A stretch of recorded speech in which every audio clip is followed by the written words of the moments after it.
बिहार की राजधानी पटना के चर्चित गोपाल खेमका हत्याकांड में पुलिस ने जांच तेज कर दी है। जांच में क्या अहम बातें सामने आई हैं, इस रिपोर्ट में हम आपको बताने जा रहे हैं और ये आपको चौंका देगा। पुलिस के आला अधिकारियों के सूत्रों से जानकारी मिल रही है कि इस हत्याकांड में 3 से 4 अपराधी शामिल थे और ये घटना बांकीपुर क्लब के पास हुई, जहां गोपाल खेमका को बहुत पास से गोली मारी गई थी। अब पुलिस का ये मानना है कि ये एक प्री प्लान्ड साजिश थी, सुनियोजित थी, जिसमें कई लोग शामिल हुए थे। पुलिस के मुताबिक जल्द ही इस सनसनीखेज हत्याकांड का खुलासा कर दिया जा सकता है। पुलिस सूत्र ये भी बता रहे हैं कि इस हत्याकांड में एक मुख्य शूटर के अलावा एक लाइनर भी मौके पर मौजूद था। ये लाइनर बांकीपुर क्लब के पास तैनात था और उसने गोपाल खेमका के क्लब से निकलने की सूचना शूटर को दी थी, यानी कि इशारा दे दिया था कि खेमका बाहर निकल रहे हैं, अलर्ट हो जाओ, अब हमला करना है। इस जानकारी के आधार पर शूटर ने वारदात को अंजाम दिया। सीसीटीवी फुटेज में हेलमेट पहने हुए एक शूटर दिखाई दे रहा है, जिसने महज 6 सेकंड में खेमका के सिर में गोली मारी और स्कूटी लेकर फरार हो गया। बड़े आराम से उसने हमला किया और आराम से स्कूटी पर बैठकर वहां से भाग निकला। पटना पुलिस ने इस मामले की गहन जांच की है और एसआईटी का गठन कर दिया है। इसका नेतृत्व सिटी एसपी आईपीएस दीक्षा कर रही हैं। डीजीपी विनय कुमार और आईजी जितेंद्र राणा के मार्गदर्शन में एसटीएफ भी सक्रिय है। अब आपको वो अहम जानकारी दे रहे हैं जो आपको चौंका देगा।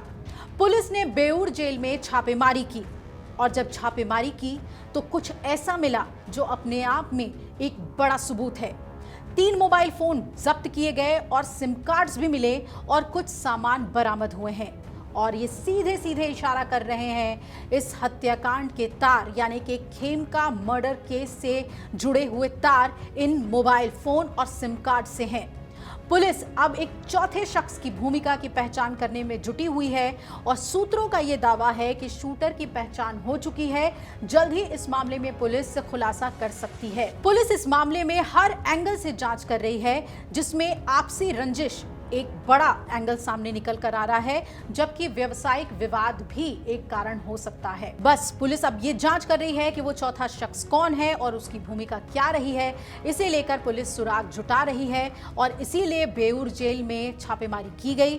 बिहार के डिप्टी सीएम विजय सिन्हा और डिप्टी सीएम सम्राट चौधरी ने भी इस मामले में कठोर कार्रवाई की बात कही है। उन्होंने अपराधियों के खिलाफ सख्त कदम और संभावित एनकाउंटर की चेतावनी भी दी है। पुलिस का यह दावा है कि जल्द ही इस हत्याकांड का खुलासा होगा और सभी दोषियों को सजा मिलेगी।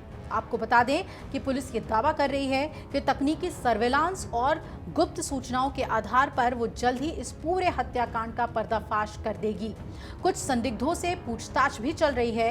गोपाल खेमका के बेटे गौरव खेमका के बयान पर गांधी मैदान में थाने में अज्ञात के खिलाफ केस दर्ज किया गया है और एसआईटी जमीनी विवाद के एंगल से तो जांच कर ही रही है और आपसी रंजिश की बात इसमें सामने आ रही है। पटना पुलिस की एक टीम ने फतुहा इंडस्ट्रियल एरिया और आरा में भी छापेमारी की और पुलिस को बेऊर जेल में जो अहम सुराग मिल गए हैं, जेल में बंद अजय वर्मा से आधे घंटे तक पूछताछ की गई है। ये अजय वर्मा कौन है? क्या ये अजय वर्मा ही वो सूत्रधार है या फिर वो चौथा शख्स है जिसकी तलाश पुलिस कर रही है? पुलिस तकनीकी साक्ष्यों के आधार पर इन शूटरों के लोकेशन को भी ट्रेस कर रही है। आपको बता दें कि दोनों घटनाओं में अपराधियों की संख्या एक ही थी, यानी कि जब गुंजन खेमका को मारा गया और फिर गोपाल खेमका को मारा गया, तो दोनों का मॉडस ऑपरेंडी जो है वो एक जैसा निकलकर सामने आ रहा है। शूटर्स ने कार के गेट के शीशे के बाहर से गोली मारी थी। गुंजन खेमका को भी और गोपाल खेमका को भी इसी तरीके से मारा गया। हाजीपुर में हत्या के बाद घायल चालक ने तब बताया था कि शूटर्स की उम्र 35 से 40 साल की होगी। वो हेलमेट पहने हुए था और ठीक इसी तरीके से गोपाल खेमका का भी शूटर नजर आया था, जिसकी उम्र 30 से 40 साल के बीच की बताई जा रही है और हेलमेट पहनकर वो आया था। अब देखना है कि बेऊर जेल में जो सिम कार्ड्स मिले हैं, जो मोबाइल फोन्स मिले हैं, क्या उसके तार शूटर से जुड़ रहे हैं? क्या बेऊर जेल में ही गोपाल खेमका के हत्या की साजिश रची गई? जेल से ही सब कुछ हैंडल किया गया और शूटर्स को बताया गया कि कैसे हत्या को अंजाम देना है? ये तमाम बातें अब जांच में निकलकर सामने आएंगी और जल्द ही पटना पुलिस इस पर खुलासा करेगी। अगर आप ये वीडियो YouTube पर देख रहे हैं तो हमारे चैनल को सब्सक्राइब कर बेल आइकन दबाएं और Facebook पर देख रहे हैं तो हमारे पेज को लाइक करें।